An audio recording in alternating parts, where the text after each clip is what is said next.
Wesh wesh petite bande de zombies, j'espère que vous allez bien aujourd'hui, c'est Maléfique et on se retrouve pour une nouvelle vidéo. Alors aujourd'hui on va parler un petit peu de la rentrée, puisque nous sommes maintenant le 30, le 30 août, ou 31 même d'ailleurs, c'est samedi aujourd'hui à laquelle au moment où je fais cette vidéo nous sommes le 31 août. Et je voulais vous parler de la rentrée scolaire. Voilà, je vous en ai parlé dans une vidéo il n'y a pas très longtemps, où je vous parlais qu'il y avait donc 400 établissements qui vont fermer leurs portes. 400 établissements, je ne sais pas si vous vous rendez compte, qui cette année fermeront leurs portes. Alors il y aura des parents qui seront obligés de partir de chez eux, partir plus tôt le matin. Les enfants devront se lever plus tôt le matin, qui devront faire des kilomètres 30, 20 km pour emmener leurs enfants à l'école, puisque sur les 400 établissements scolaires, il y a donc 362 écoles primaires qui vont fermer. Il y a 5 lycées professionnels. Il y en a 2 dans le centre de la France. Il y en a 2 en région parisienne, pardon, et 1 dans le sud-ouest. Ça fait 5 lycées professionnels. Vous vous rendez compte quand même. 5 lycées professionnels. Et tout le reste, ce sont des collèges. Donc ça fait 367. Donc vous calculez, ça fait 33 collèges qui vont fermer, donc 400 établissements scolaires, grâce à la loi de machin et sa bande de bras cassés, une fois de plus. Alors, moi d'abord, je venais d'abord à souhaiter bon courage à tous les enfants qui reprennent l'école. Évidemment, je leur fais plein de gros bisous. Et puis, j'espère pour eux qu'ils ne seront pas trop embêtés par rapport à ce nouveau mode de vie, on va dire, parce qu'ils devront se lever plus tôt le matin. Donc pour les collégiens, les lycéens, bon, c'est pas de problème parce qu'ils sont comment dirais-je, déjà habitués par rapport aux années précédentes. Mais je parle pour les tout petits, d'où c'est leur première rentrée scolaire, peut-être en maternelle, puisque maintenant c'est obligatoire à partir de 3 ans. Ou donc pour les petits, c'est leur toute première rentrée scolaire, ou même, je pense, pour ceux qui ont 6 ans, leur toute première rentrée en école primaire. Je leur souhaite beaucoup de courage, en tout cas, hein, et puis je leur fais plein de gros bisous. Et puis ça va évidemment être plus dur pour eux, parce qu'il va falloir se lever plus tôt, puisque heureusement, pas dans tous les cas, heureusement, mais pour certains cas, ceux qui habitent dans les petits villages de campagne, qui autrefois l'année dernière faisait que 5 km pour aller au collège ou à l'école primaire du village d'à côté, et bien maintenant ils vont devoir en faire 20, peut-être 30, pour aller à l'école primaire, le collège ou le lycée le plus proche. Donc ça va être à la fois sur la fatigue, sur le temps de travail, je ne sais pas comment ça va se dégoupiller tout ça, mais honnêtement j'ai peur pour vos enfants. Cette année j'ai peur et je pense qu'il y aura, je le souhaite pas, hein, mais je pense qu'il y aura beaucoup d'échecs scolaires, encore plus que l'année dernière. Donc évidemment, grande pensée, bon courage pour la rentrée, évidemment, hein, et puis surtout, essayez de vous mettre à fond dans vos études, parce que maintenant, c'est vrai que pour plier un pull dans une grande surface, il faut avoir le bac plus 50 avec 30 ans d'expérience. Si tu as les 30 ans d'expérience, tu n'as pas le bac plus 50, tu es un illettré, mais si tu as le bac plus 50, tu n'as aucune expérience, et ben tu es un incompétent. Donc en fait, il faut prendre 2 personnes, une personne qui fera la tête, l'autre qui fera les bras, et puis voilà, c'est ça, malheureusement. Si tu veux trouver un travail, maintenant c'est ça qu'il faut, bac plus 50, 30 ans d'expérience. Donc tu commences l'école à 3 ans, tu finis à 65 ans, tu as ton bac, et puis à 65 ans tu peux pas avoir ta retraite parce que tu n'as pas travaillé. Et ouais, c'est dommage. Enfin bon, bref, c'est pour dire que en France tout cela ne s'arrange pas, hein. Et je plains, puis de toute façon à la limite je vais vous dire, depuis l'année dernière il y a eu le scandale de la loi de l'autre chiapupute qui a balancé apprendre aux enfants en primaire comment s'astiquer la nouille, comment niquer, quoi, en fait, hein, pour faire clair, hein, comment niquer, machin. Donc Emmenez vos enfants à l'école pour ce genre de choses, je pense que ça n'en vaut pas le coup. Donc il y aura de moins en moins d'enfants qui iront à l'école, il y aura de plus en plus d'enfants qui seront déscolarisés, parce que les parents ne pourront pas les emmener à l'école, hein, parce que, comment dirais-je, parce que ben, ce sera trop loin par rapport à chez eux, ou soit parce que moyens financiers ne pourront pas payer et le bus et la cantine, parce qu'avant quand l'école est à 5 km, ils pouvaient s'arranger avec le voisin, la voisine qui allait le chercher le midi et rentrer manger le midi. Maintenant, si c'est à 20 km, ben, elle ne peut plus rentrer chez eux, obligé de payer la cantine, obligé de payer le bus, les vêtements, la rentrée scolaire. Ah oui, il va y avoir une prime de 100 euros ou de 150 euros à la limite, je veux bien, mais si tu rajoutes les frais d'essence supplémentaires pour les parents, ou alors même les frais, parce que le transport il va augmenter cette année, hein. Qu'est-ce que c'est qui n'augmente pas? L'essence, les clopes, tout va augmenter. Donc le gaz, l'électricité, on n'en parle pas. Donc forcément, le transport, le bus scolaire va augmenter. La cantine, elle va augmenter. Donc il y a des parents qui ne vont plus avoir les moyens, qui vont devoir choisir entre payer la cantine de leur gamin ou le transport. S'ils payent le transport, le gamin ne mange pas, ou alors il va manger, mais il va aller à l'école à pied. Donc il va y avoir de plus en plus d'enfants qui vont être déscolarisés. Et soit ils ne peuvent pas payer les cours particuliers, parce que déjà l'école, les transports, ça coûte une fortune. Les cours particuliers, j'en parle pas, c'est encore pire. Donc après, on va se plaindre que nos enfants n'ont aucune éducation, qu'ils ne sont pas éduqués, que ouais, c'est vrai. Mais une fois de plus, c'est encore le gouvernement qui fait tout pour que le peuple se révolte. Le gouvernement cherche à avoir la guerre civile. Quand on voit tous les boulistes qui sont à Paris tous les samedis, il ne fait rien. Des écoles en moins. La loi Chiapupute qui apprend les enfants à niquer. On ferme les établissements scolaires. Les transports scolaires qui augmentent. La cantine scolaire qui augmente. Tout qui augmente. Le gouvernement fait tout pour avoir une guerre civile. Donc, je reviens à ce que je disais dans ma vidéo précédente. Il faut faire des actions au retour au franc. Voilà. Parce que si, et c'est exactement comme ça que ça va se passer, c'est que les parents diront, moi je suis revenu au franc parce que maintenant avec les pourris la vie me coûte trop cher, moi je veux bien payer la cantine de mes enfants, mais je peux la payer en francs, je ne peux pas la payer en euros. Ah oui mais monsieur, madame, ben oui mais ça n'a plus aucune valeur. Je dis écoutez, alors dans ces conditions je ne paye pas la cantine et vous laissez mon enfant sans manger. Voilà, et comme ils n'ont pas le droit de laisser un enfant sans manger, donc il va y avoir des procédures, des plaintes, des ci, des là, des machins, ça va être de perdre du temps, de l'énergie, de la paperasserie et des bordels. Voilà, donc on va chez l'épicier, les gens ne paieront plus la cantine de leurs enfants, ils vont aller chez l'épicier du coin, ils paieront en francs un paquet de gâteaux, un truc comme ça, ou un sandwich pour donner à leurs enfants, qui mangeront un sandwich, ils ne paieront plus la cantine, il n'y aura plus les moyens. Alors, comment dirais-je, je ne vais pas donner un plan apocalyptique. Ce n'est pas non plus mon but de casser le moral aux gens, parce que je veux dire, loin de là. Mais c'est des choses auxquelles il faut réfléchir.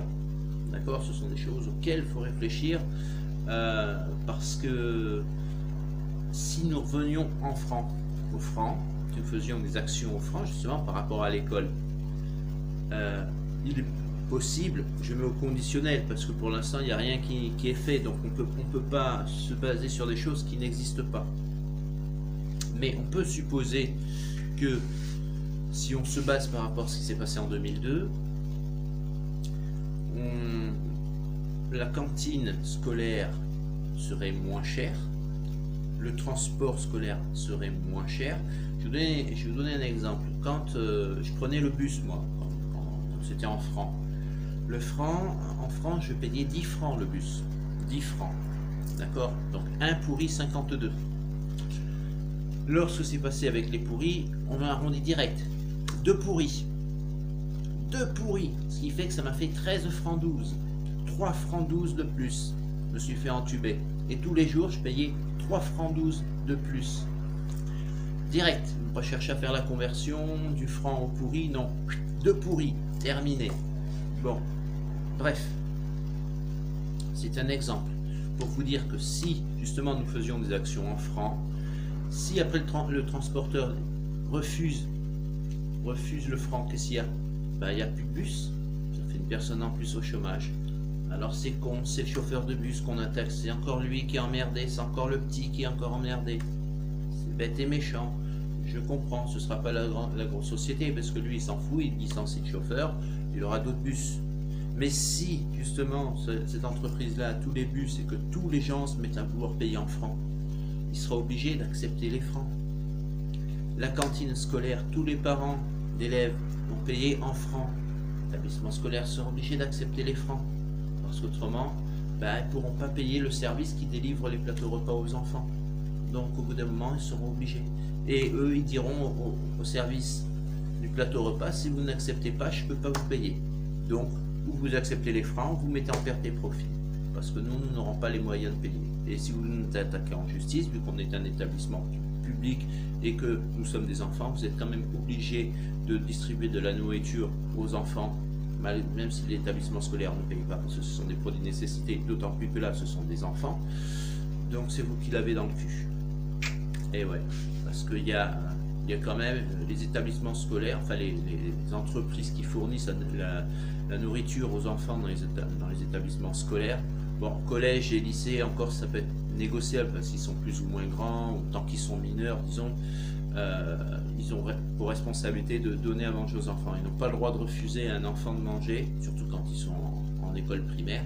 Ils n'ont strictement pas le droit de refuser à un enfant de manger. Voilà, surtout quand ils sont petits, tout ça. Même si les parents ne payent pas et tout ça, c'est les enfants, c'est obligatoire. Si l'entreprise refuse de donner un repas, c'est elle qui est en tort et c'est elle qui a les problèmes. Donc voilà. Enfin, bon bref. Si donc tout le monde paye en francs, ben, le chauffeur de bus, quand il reprendra son travail, lui, en francs, les écoles, les établissements scolaires paieront les plateaux repas en francs, et une fois de plus, qui c'est qui sera emmerdé? Ce sera Macrouille et sa bande de bras cassés en haut. Voilà. Il veut enculer le peuple sur la rentrée scolaire, eh bien le peuple va t'enculer, Macrouille, sur la rentrée scolaire. C'est donnant-donnant. Tu encules ton peuple il va t'enculer maintenant. Parce qu'il y en a ras-le-bol de tes conneries. D'accord? Parce que moi je te dis, Manu, tu vas pas y gagner avec moi. Parce que j'ai remarqué que tu es très con, Manu. Mais ça tombe bien parce que moi je suis con aussi. Donc on va bien s'entendre tous les deux. Bref. Donc ce qui va, c'est que il va falloir donc faire des actions en francs. Et je pense que la rentrée scolaire est le meilleur moment pour pouvoir commencer à faire des actions en francs, justement.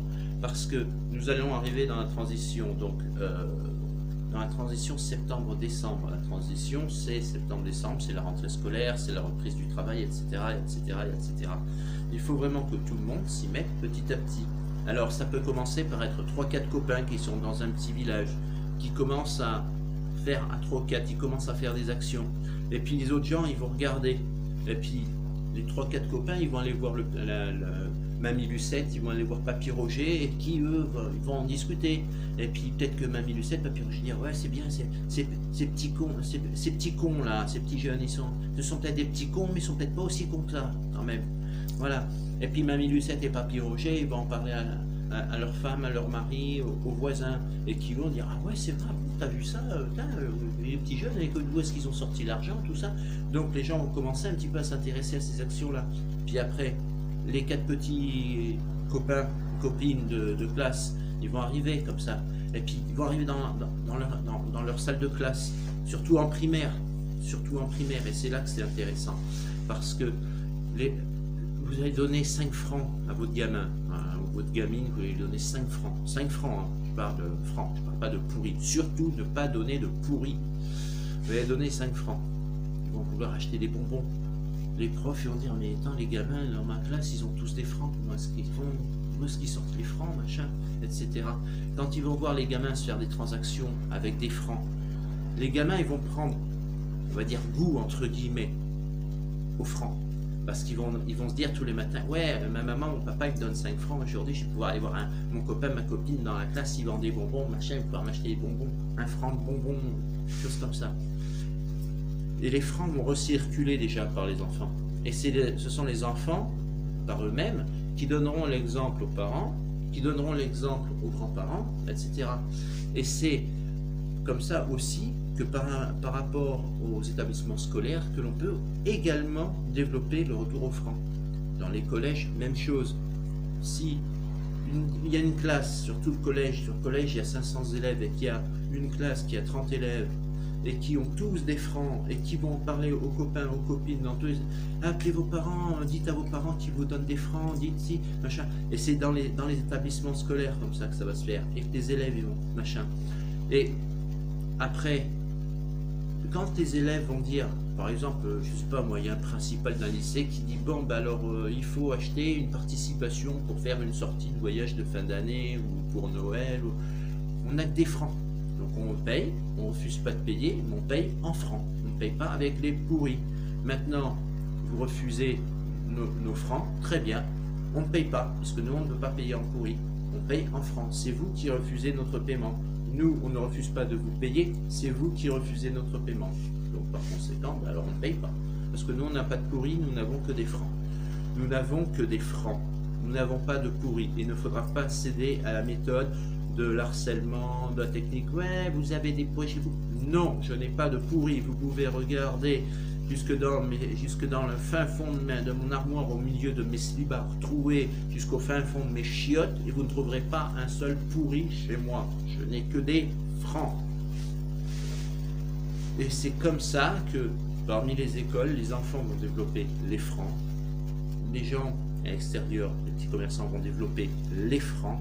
Et petit à petit, machin et sa bande de bras cassés en haut, nous on ira avec les boulistes le samedi à Paris, avec le sourire jusqu'aux oreilles, on dira Macron, t'a enculé, voilà. Je te l'ai dit Manu, t'es con, mais moi aussi, ça tombe bien. Donc je te dis, on va bien s'entendre tous les deux. Parce que moi j'ai te montré que je suis encore plus con, je suis encore plus fou, je suis encore plus barjot que toi. Voilà. Mais moi j'y crois. Et je pense que je ne suis pas le seul, parce que, comme je disais, si j'étais le seul à croire au retour d'une monnaie nationale, on n'entendrait pas Matteo Salvini qui parle donc de revenir à la lire. On n'entendrait pas, parce que vous ne savez pas tout, parce qu'évidemment sur BFMVC et TF Merdo, ils racontent ce qu'on leur dit de dire. Mais si vous renseignez bien sur Internet, il y a des petits articles qu'en Espagne, ils commencent aussi à reparler petit à petit. Il y a des gouvernements qui commencent à reparler petit à petit du retour à la P7, donc au pesetas, hein, le P7 espagnol. Et dans d'autres pays, bon, la Suisse, bon, ils ont leur monnaie, c'est le franc suisse, hein, puisqu'ils ne font pas partie de l'Europe, enfin ils font partie de l'Europe physique comme la Russie, mais ils ne font pas partie de l'Europe économique. Bon, mais pareil, on parle de la Suisse, la Belgique aussi, qui parle peut-être, d'ici 1 an ou 2, d'avoir peut-être une idée éventuelle de revenir au franc. Parce que les Belges, ils disent, oh attends, toi j'ai des amis belges hein, que je salue et j'ai beaucoup de respect pour eux. Hein. Mais souvent, enfin c'est pas le peuple belge, mais je parle le gouvernement belge qui fait, oh attendez, nous on va attendre un petit peu, on va regarder ce que font les Français, et puis si les Français font ça, nous on va faire ça. Si les Français se jettent à la mer, nous les Belges on va se jeter à la mer. Si les Français ils achètent plus de camembert espagnol, et ben nous les Belges on n'achètera plus de camembert espagnol. Bon. C'est le gouvernement belge qui fait ça. Hein. Nous, on regarde les Français. Et après, on regarde ce qu'ils font. Et après, on fait comme eux. Bon. Mais, bon. C'est pour ça que chaque pays d'Europe commence à reparler un petit peu de revenir à la monnaie nationale. Bref.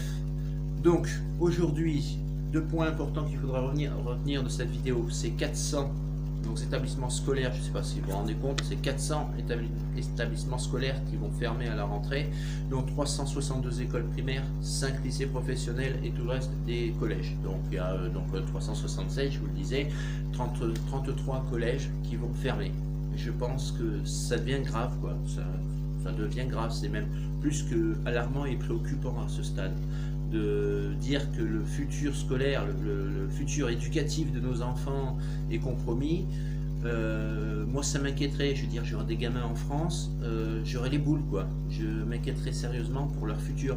Ils vont se retrouver dans des classes avec 50, 60 élèves, impossible de suivre les cours, ils vont rentrer, ils vont être crevés, ils n'ont rien foutu de la journée. Déjà qu'à l'école on n'apprend plus rien parce que les classes sont plus ou moins surchargées.